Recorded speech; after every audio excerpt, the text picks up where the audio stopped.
Amém, igreja? Essa passagem aqui ela vai falar sobre Ana. Vamos ver, Ana foi mãe de Samuel, um dos maiores profetas e sacerdotes, instituído por Deus a levar sua palavra, levar com obediência e temor e reverência, mediante a tudo o que o Senhor tinha e pedia para ele fazer, para ele executar. Nós vamos ver um pouco da história dela antes dela gerar. Nós vamos ver que Ana, ela era uma mulher infértil, ela era uma mulher que não podia dar filho, ela não podia gerar. E aí nós vemos que ela era casada com Eucana, e Eucana tinha duas esposas. E a outra esposa dele, ela sempre ficava perturbando. A menina sempre ficava espetando ela, jogando na cara dela que ela não podia gerar, que ela não podia ter filhos. Hoje é culto da família. Então nós vamos tratar um pouquinho também sobre esse assunto. E nós estamos falando de um tempo onde a mulher que não podia gerar, não podia, aleluia, ter filhos, ou dar filhos, ou produzir, ela não era considerada uma mulher desejada aos olhos de todos os homens. Não era aquela mulher que as pessoas queriam se casar. Normalmente ela geralmente seria deixada mais de lado por causa da sua infertilidade, como se a mulher fosse amaldiçoada. E aí nós vamos ver a Ana querendo ter um filho, mas não podendo, sendo que o Senhor que tinha travado, o Senhor que tinha cerrado a sua madre. Nós sabemos que o Senhor ele sabe de tudo que Ele faz. Tem vezes que nós não entendemos agora, aleluia, o que o Senhor está fazendo, mas o Senhor ele sabe de tudo que faz sobre a nossa vida. Talvez se o Senhor não tivesse feito isso com Ana, Samuel nunca teria se tornado um sacerdote dentro da casa de Deus. E por quê? Porque ela só fez um propósito com Deus, porque ela já não conseguia fazer, já tinha tentado fazer e não conseguia fazer, não conseguia executar, não conseguia realizar esse desejo dela em ser mãe. Então nós vamos ver no texto que ela vai fazer um propósito com Deus para conseguir realizar o desejo do seu coração.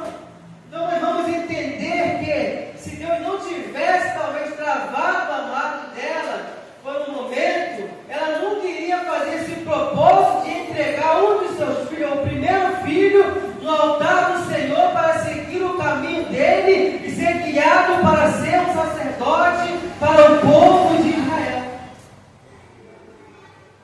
Qual é a primeira colocação que eu quero fazer desse texto para a nossa vida? Que tem coisa que Deus faz hoje que nós não entendemos. Tem coisa que nós estamos vivenciando que nós não entendemos no momento. E aí a gente começa a murmurar, começa a reclamar, começa a falar com Deus. Mas às vezes Deus ainda não te mostrou aquilo que Ele queria fazer. Enquanto não se realiza, enquanto aleluia não acontece, vai adorando a Deus, vai glorificando a Deus, vai pedindo a Deus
Senhor, porque eu estou morando nesse lugar? Senhor, porque eu ainda não consegui? O Senhor vai abrir sua mente, vai esclarecer. O Senhor, Ele vai te responder.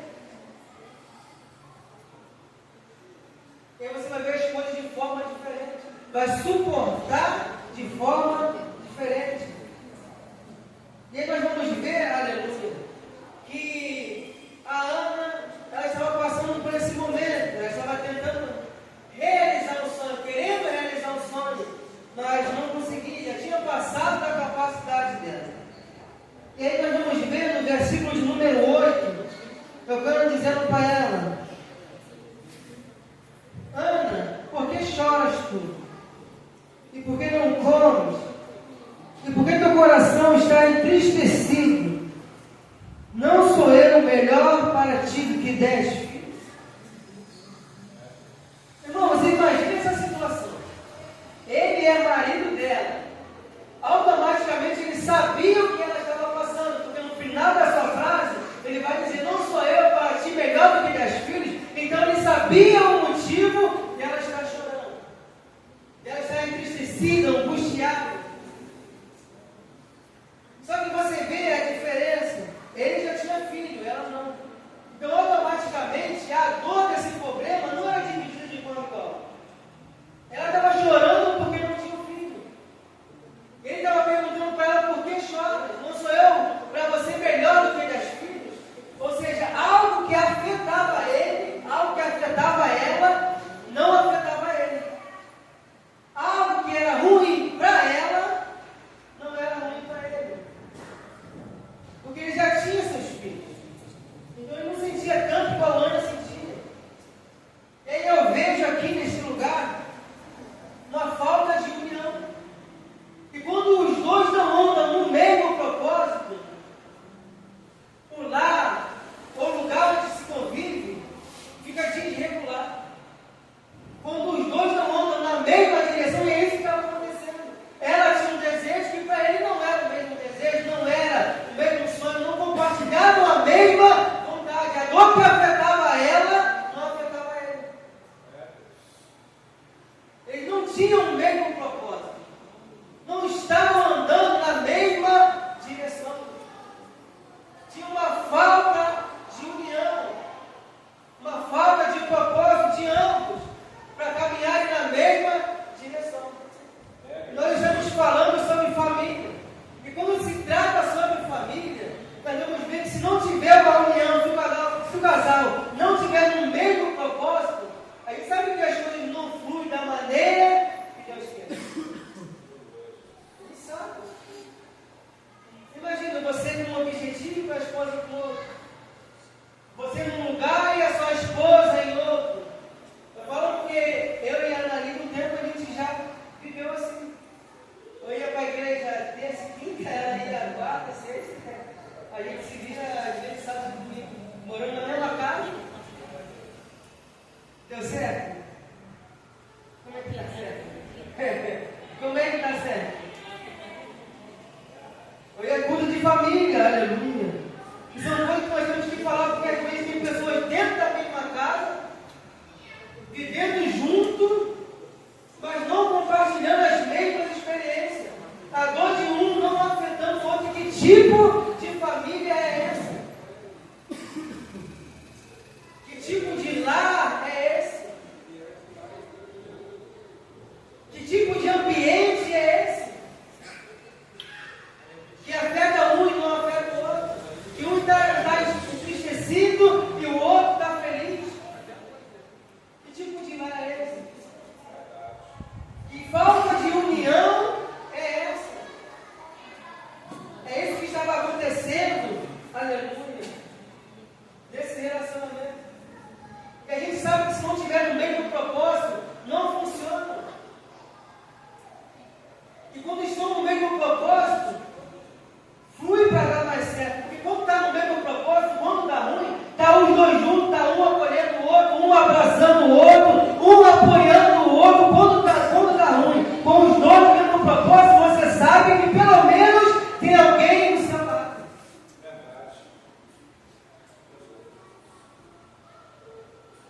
Aí imagina,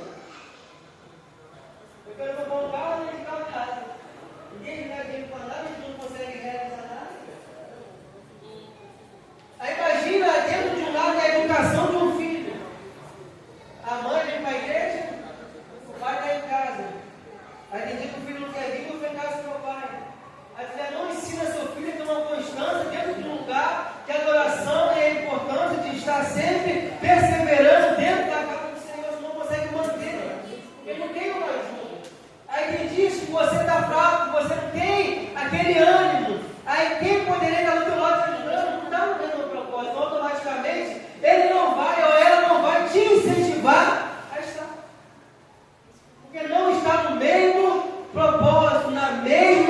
ligação, no mesmo direcionamento.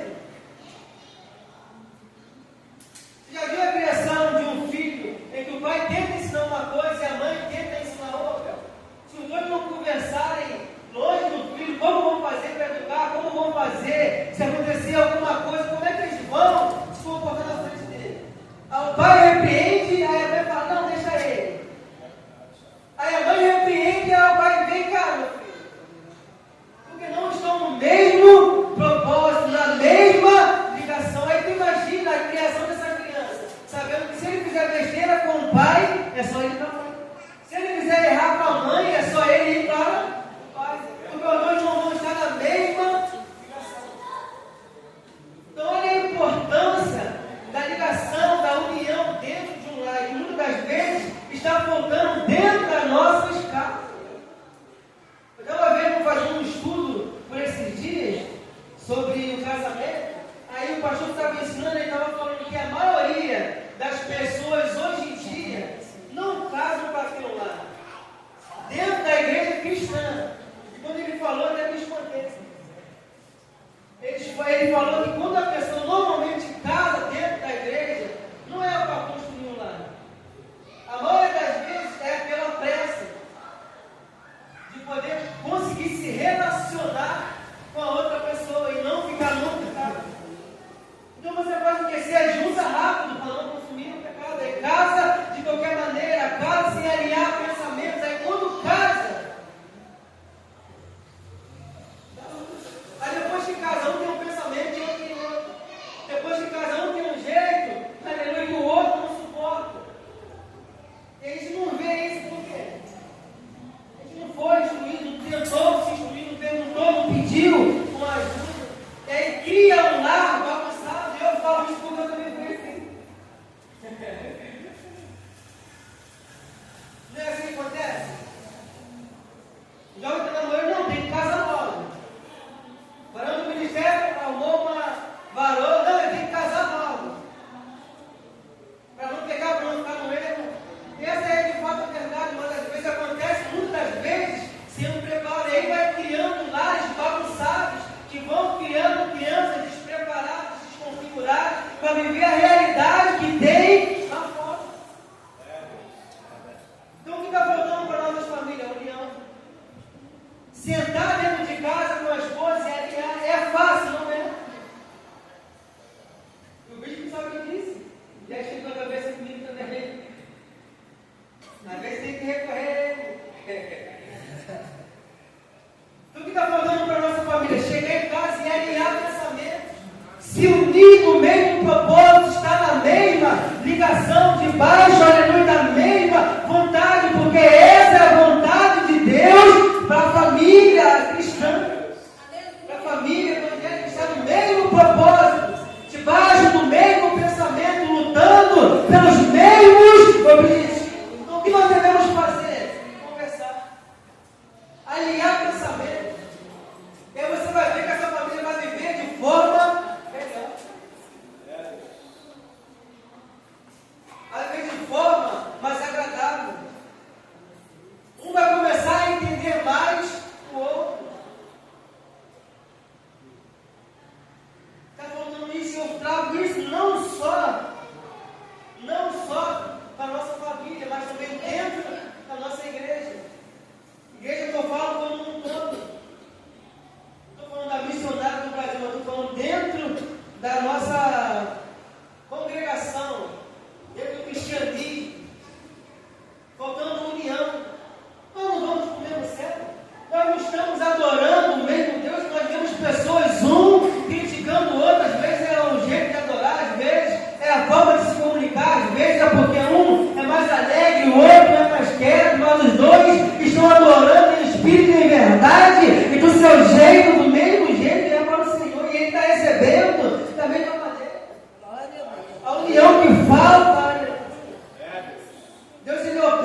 puxa a responsabilidade para nós. É sempre assim. A culpa é do outro. Foi porque ele fez isso, foi porque ela é assim. Já dá responsabilidade para nós. Começar por nós. Eu sei que quando você começa a mudar automaticamente, a outra pessoa muda também. Às vezes a gente fala, reclama, mas não toma uma iniciativa, não faz nada para que seja diferente. Quando eu estou falando, faça você primeiro. Comece você primeiro. Mas eu não gosto de conversar e não gosto. Chama você primeiro para conversar. Mude seu posicionamento, a sua postura. Tente entender mais. Se não estiver gostando, chama para conversar. Não estou gostando, não é assim. Estou pensando sobre isso. Alinhar para saber. E aí você vai ver o Senhor ele agindo no meio da sua família, no meio da sua casa, no meio do seu relacionamento. Alinhando a educação do teu filho, você vai ver que ele vai crescer num caminho saudável, na presença do Senhor. Que nossas famílias não venham ser assim. Passar por a mesma coisa que Ana estava passando. Porque talvez a única fonte de apoio que ela tinha seria ele. Quem ela ia recorrer? Às vezes a única fonte de apoio da sua mulher é você. E aí quem era para dar um suporte, para auxiliar, para ajudar, não está nem aí. Sou eu pegando aquele as filhos. Às vezes é assim. Às vezes a única ponte, o único suporte que o teu marido tem, que a tua mulher tem, a única pessoa que ele consegue, ou que ela consegue chegar, desabafar, falar, se abrir, se expor. Porque é difícil uma pessoa abrir seu coração. É difícil você chegar e falar o que você está passando, sinceramente, para outras pessoas, sem saber se a pessoa vai julgar, se vai falar, se vai fazer fofoca para outras pessoas da sua vida. Então, às vezes é difícil você abrir seu coração e expor o que está sentindo e o que está pensando. E aí você vai procurar refúgio na pessoa que era para estar te ajudando. O único recurso que você tem não te ajuda, não te auxilia, não está com você. Que tipo de lar é esse? Que tipo de família é essa? Que tipo de cristão nós estamos sendo? Só o nosso problema que nos afeta. Às vezes nem o problema, o outro está acontecendo aqui, nem o problema da mulher, nem o problema da pessoa que está convivendo, que divide a vida, afeta. Devemos ser mais sensíveis, mais perceptíveis para as coisas que estão acontecendo dentro do nosso próprio lar. Porque é assim, o inimigo ele entra de pouquinho em pouquinho, não sei rápido. Então eu comecei, falei que você pastor de volta no dia da evangelização, no Parque Vila Nova. O inimigo